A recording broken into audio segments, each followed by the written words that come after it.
Have you ever wondered why British Christmas food is so utterly different from everywhere else? We indulge in 21 treats that range from the brilliant to the baffling, and most of them would confuse any tourist curious enough to experience a British Christmas. From the desserts we deliberately set on fire to chocolate that requires physical violence to eat, our festive food traditions make absolutely no sense to anyone outside these islands. Some were invented by medieval cooks, others by 1970s marketing teams, but we defend them all with equal passion. Americans have their eggnog, Australians have their seafood spreads, but Britain, we've created an entire parallel universe of Christmas cuisine. Here's why our first traditional treat contains absolutely no meat, despite its name. Mince pies contain absolutely no meat whatsoever, despite the name designed to confuse every tourist. These small pastry cases filled with spiced dried fruit, suet and brandy date back to the 13th century when they actually did contain minced meat. Usually mutton. The Victorians removed the meat entirely, but we kept the misleading name because, well, that's very British. The average Brit consumes around 15 mince pies during the festive season, and the UK collectively devours around 800 million of them annually. They're served warm, cold, with brandy butter, with cream, or controversially, with a slice of cheese in Yorkshire. The pastry should shatter delicately. The filling should be sticky and dark. And if you're not finding them in your coat pockets in February, you're not doing Christmas properly. But wait until you hear about the dessert we literally set ablaze. Christmas pudding is essentially a cannonball of dried fruit, suet, breadcrumbs, and enough brandy to make it a fire hazard, which is exactly what we do with it. We make these dense, dark spheres weeks or even months in advance, steam them for hours until they achieve the consistency of a cricket ball. Then, on Christmas Day, we douse them in more brandy and set them on fire. The modern version was standardised by the Victorians, who loved making food as complicated as possible. Each pudding traditionally contains 13 ingredients representing Christ and the 12 apostles. Roughly 25 million Christmas puddings are sold in the UK each year, and they contain enough alcohol that you could technically get done for drink driving if you ate enough. Some families hide silver coins inside, creating a lottery where you either win money or chip a tooth. Next up, we've got the chocolate selection that's caused more family disputes than inheritance arguments. Quality Street tins have been destroying family harmony since 1936, when Macintoshes decided that wrapping different chocolates in shiny coloured wrappers and forcing people to fight over them was excellent marketing. The name comes from a J.M. Barrie play, which has absolutely nothing to do with chocolate, but it sounded posh. Everyone has an opinion on which chocolate is best. The green triangle devotees, the purple one defenders, and the small but vocal toffee finger faction. Meanwhile, nobody wants the toffee penny, and they accumulate at the bottom like chocolate sediment.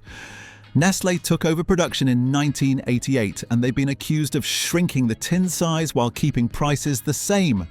Around 8 million tins are sold in the UK annually, mostly to be left in offices and gradually emptied of everything except those bloody toffee pennies. The tins themselves become sewing kits or button repositories within weeks of January. But before we move on, there's another essential British cake waiting. The Christmas cake is Britain's answer to the question, what if we took fruit cake, made it more complicated, and covered it in 2 layers of stuff that taste like sweet Play-Doh? These dense, fruit-laden cakes are baked weeks in advance, fed with brandy or whiskey to keep them moist, then entombed in marzipan and royal icing like an edible Egyptian mummy. Mary Berry has made a career partly from teaching people how to get royal icing smooth, which has driven many home bakers to tears. The cake should be dark, sticky, packed with glacé cherries, sultanas, raisins, and mixed peel that children will spend hours picking out. UK bakeries produce over 10 million Christmas cakes annually, and approximately half will still be sitting in tins in March because nobody actually likes fruitcake that much, but we keep making them anyway. Now let's discuss Quality Street's eternal nemesis. Rose's chocolates exist primarily to give people an alternative to Quality Street, though asking someone whether they prefer Rose's or Quality Street is like asking them to declare a political affiliation. Cadbury launched Rose's in 1938, 2 years after Quality Street, in what was clearly a deliberate act of competitive chocolate warfare. The caramel keg is the star here, a chocolate barrel filled with soft caramel. The Strawberry Dream and the Hazel Swirl cause as much controversy as any quality street selection, and families have generational preferences that get passed down like genetic conditions. Cadbury was bought by Kraft in 2010, which became Mondelez, and British customers have never quite forgiven them for moving production abroad and allegedly changing recipes. Around 7 million boxes are sold annually in the UK, mostly purchased by people who don't want to think too hard about Christmas gifts. But let's talk about something that requires actual physical violence to consume. Brandy butter is what happens when you decide that regular butter isn't festive enough and needs to be mixed with sugar, brandy, and enough alcohol to make it technically unsuitable for children, though we serve it to them anyway. Also called hard sauce, which is possibly the least appetizing name for any food product, it's served cold and hard, then melts into a boozy puddle on top of hot Christmas pudding. The concept dates back to Victorian England, when adding alcohol to everything was considered both medicinal and classy. Some recipes call for rum instead, which is rum butter and preferred in the north, while southern households stick with brandy in an unspoken regional divide. Supermarket versions never taste as good as homemade, primarily because they contain less alcohol, which rather defeats the purpose. Speaking of chocolate violence, here's Britain's most physical confection. Terry's Chocolate Orange is the only confection that comes with assembly instructions and requires blunt force trauma to eat properly. The instruction to whack it and unwrap it has been a Terry's marketing slogan since the 1970s, though the product itself dates back to 1932, when Terry's of York decided that chocolate shaped like citrus fruit made perfect sense. The orange contains 20 segments, though families always argue about whether everyone gets equal shares or if the person who does the whacking gets extra. The chocolate is infused with orange oil, not actual orange, which means it's technically vegetarian but contains no real fruit whatsoever. Kraft bought Terry's in 1993, and production moved from York to Poland in 2005, then to Strasbourg, France in 2018. Around 44 million are sold globally each year, with 9 million UK households buying one annually. Now for something that requires far less physical effort. The Yule log, or chocolate log if we're being honest, represents Britain's half-hearted attempt at maintaining an ancient tradition by covering Swiss roll in chocolate buttercream. The original Yule log was an actual massive piece of wood that families burned throughout Christmas, a Norse and Celtic tradition meant to bring good luck. Somewhere between medieval England and the 1960s, we decided burning large logs was inconvenient and replaced it with a cake that looks vaguely like wood. Mr. Kipling has made a fortune from producing factory-made versions that arrive in boxes and taste exactly the same every year. The fancy versions have meringue mushrooms and dusted icing sugar resembling snow, though most British families just buy the Mr. Kipling one. Around 4 million chocolate logs are sold in UK supermarkets each Christmas. But here's something that revolutionised Christmas morning forever. Selection boxes are Cadbury's greatest psychological operation. Convince parents that giving children multiple chocolate bars in a cardboard box counts as a proper present. These Christmas staples emerged in the 1950s when Cadbury realised that repackaging existing products in festive boxes was cheaper than developing new ones. Each box contains miniature versions of standard Cadbury bars, Dairy Milk, Whisper, Crunchy, Twirl, and whatever else marketing decides to include that year. The ratio of good bars to disappointing ones is carefully calculated to ensure children are mostly happy but not completely satisfied, which is peak British Christmas. They're traditionally given as stocking fillers or presents from relatives who couldn't think of anything better. Cadbury sells over 20 million selection boxes annually in the UK, generating millions from what's essentially a marketing box containing products that already exist. Let's pivot to something Britain borrowed from Germany. Stollen is German Christmas bread that Britain has adopted with the same enthusiasm we historically showed for appropriating things from other countries, though at least this time nobody got colonised. This dense, sweet bread packed with dried fruit, marzipan and coated in enough icing sugar to create a small snowstorm was originally baked in Dresden and dates back to the 15th century. We started importing it in the 1980s when supermarkets realised British people would buy anything if you put it in the Christmas aisle and charged 50% more. Most British families buy mass-produced versions from Lidl or Aldi, which are made in Germany but specifically adapted for British tastes, meaning they're sweeter and contain more fruit. Stolen keeps for weeks, improving with age, though most gets eaten within days because we lack German discipline. Around 3 million are sold in UK supermarkets each Christmas. Here's another foreign invader. Chocolate coins are foil-wrapped chocolate discs that pretend to be currency and usually taste like budget chocolate because they're mainly bought for children's stockings where quality is negotiable. These appeared in the UK during the early 20th century, inspired by actual gold coins and the Dutch tradition of giving children chocolate money for St. Nicholas Day. They come in nets or drawstring bags wrapped in gold or silver foil that's more valuable than the chocolate inside, which is typically compound chocolate rather than real chocolate. Children don't care about chocolate quality when they're pretending to be pirates, so manufacturers keep costs low and profits high. Around 8 million bags are sold in the UK each Christmas, mostly by parents who need last-minute stocking fillers at petrol stations on Christmas Eve. They represent peak British Christmas. Borrowed tradition, questionable chocolate quality, nostalgic appeal. But Italy's given us something significantly more upscale. Panettone is Italian Christmas bread that somehow invaded every British supermarket around 2010 and refused to leave, despite most British people not knowing how to pronounce it correctly. This tall, dome-shaped sweetbread originated in Milan and dates back to the 15th century, though British adoption happened only recently when supermarkets needed something new to sell in Christmas aisle gaps. It's lighter than Stolen, packed with candied fruits and raisins, and comes in paper packaging that makes it look more expensive than it actually is. The traditional version contains candied orange and lemon peel, though British manufacturers have created chocolate chip, limoncello and even Prosecco versions because we can't leave anything alone.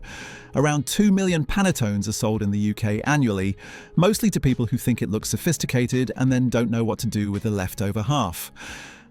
But let's return to something quintessentially British and 1980s. After 8 mints are thin chocolate Mince squares that represent peak 1980s British sophistication, serving guests chocolate in individual paper envelopes while pretending you're at a fancy dinner party in Surrey. Nestlé launched them in 1962, positioning them as after-dinner mints for sophisticated adults, which worked brilliantly until the 1990s, when being sophisticated in that particular way became deeply unfashionable. The name suggests you should eat them after 8 p.m, which is either marketing genius or absurdly specific. They were advertised throughout the 70s and 80s with dinner party scenes featuring people in evening wear, making them aspirational for middle-class Britain, desperate to appear cultured. Around 4 million boxes are sold in the UK each Christmas, mostly to people over 50 who remember when after eights represented the height of entertaining. Now for something slightly less refined. Matchmakers are chocolate sticks that look like fancy cigarettes and come in mint or orange flavours, though mint is objectively superior and orange fans are wrong. Nestlé launched them in 1968 as chocolate-coated biscuit sticks, competing with Mikado and Pocky while somehow establishing themselves as specifically Christmas chocolate. The mint version has dark chocolate coating over crunchy biscuit, while orange has milk chocolate, which is why mint is better because dark chocolate is inherently superior. They're traditionally eaten by biting the chocolate off first, then eating the biscuit separately, or just shoving the whole thing in your mouth if you lack sophistication. Around 3 million boxes are sold in the UK each Christmas, usually as Christmas crackers prizes or stocking fillers when chocolate coins seem too childish. Let's discuss something that wants you to know it's expensive. Dates stuffed with marzipan are the weird retro treat that appears every Christmas, despite nobody under 60 actively choosing to eat them. These glossy brown dried fruits get their stones removed and replaced with cylinders of almond paste, creating something that looks faintly medical and tastes intensely sweet. The tradition comes from Middle Eastern cuisine, where dates are stuffed with various fillings, though Britain specifically adopted the marzipan version because we're obsessed with almond paste for no clear reason. They're typically sold in wooden boxes with plastic windows, making them look like Victorian museum specimens. Supermarket versions use cheaper date varieties and pre-made marzipan that tastes vaguely of almond extract, rather than actual almonds.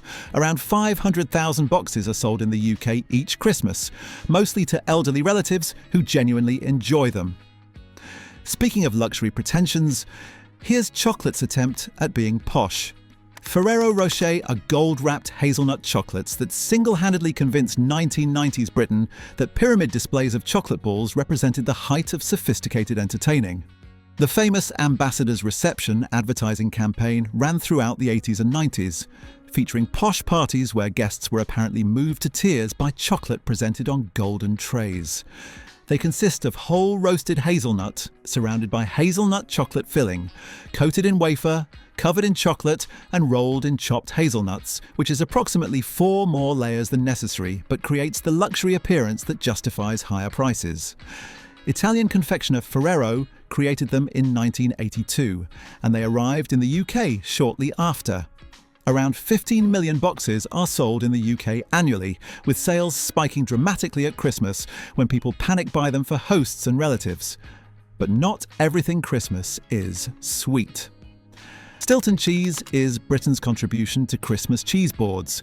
Blue-veined, creamy, pungent enough to clear rooms, and protected by EU law despite us leaving the EU. This particular blue cheese can only be made in Derbyshire, Leicestershire and Nottinghamshire using traditional methods similar to Champagne regional protection, but for something that smells like feet. Christmas is peak Stilton season, with around 1 million whole Stiltons sold in the UK during December alone.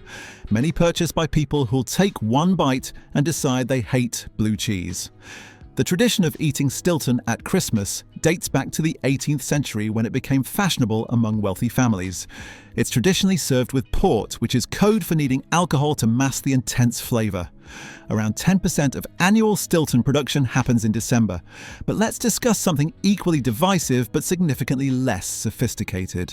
Twiglets are Marmite-flavoured sticks that look like small branches and taste like concentrated yeast extract, dividing British households more effectively than Brexit.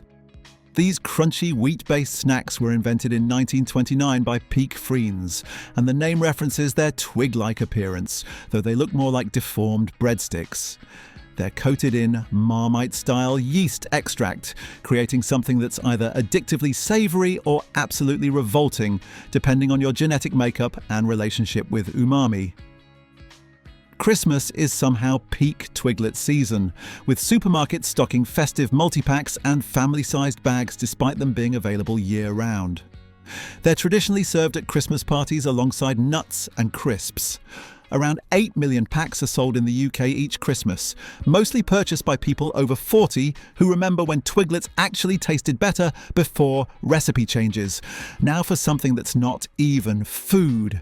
Christmas crackers are cylindrical cardboard tubes containing explosive strips, terrible plastic toys, worse jokes, and paper crowns that nobody actually wants to wear, but everyone does anyway because tradition is weird.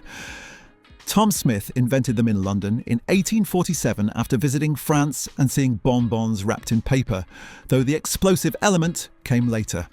The crack comes from silver fulminate strips that create a small bang when pulled apart, which is technically a controlled explosion at your dining table. Inside you'll find a paper crown that immediately tears, a plastic toy that costs approximately 3 pence to manufacture, and a joke so terrible it's achieved comedy through pure awfulness. Around 300 million crackers are pulled in the UK each Christmas, creating enough plastic waste to concern environmental groups. The jokes remain universally terrible, regardless of price. But there's one more liquid tradition. Bailey's Irish Cream is the alcoholic dairy product that Britain adopted from Ireland and somehow made a Christmas essential, despite it being available year-round. This cream liqueur was invented in Dublin in 1974 by combining Irish whiskey with cream, sugar and cocoa, creating something that's technically alcohol but tastes like alcoholic milkshake. The name comes from a Dublin restaurant, not a person called Bailey.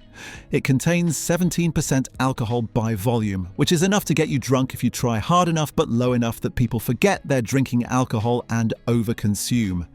British consumption spikes dramatically at Christmas when we add it to coffee, hot chocolate, pour it over ice cream, or make Bailey's trifle. Around 15 million bottles are sold in the UK annually, with approximately 40% of sales happening in November and December. Speaking of British Christmas excess, there's one final tradition. Trifle is Britain's answer to what happens when you throw together sponge cake, jelly, custard, cream and whatever else is in your cupboard and call it a traditional dessert. This layered pudding dates back to the 16th century when it was called a fool and contained different ingredients, though the modern version crystallised during Victorian times when layering things in glass bowls became fashionable. The traditional construction involves sponge fingers soaked in sherry or fruit juice, topped with fruit and jelly, covered in custard, finished with whipped cream and decorated with hundreds and thousands. Every British family has strong opinions about proper trifle construction: sherry versus fruit juice, jelly versus no jelly, fresh fruit versus tinned.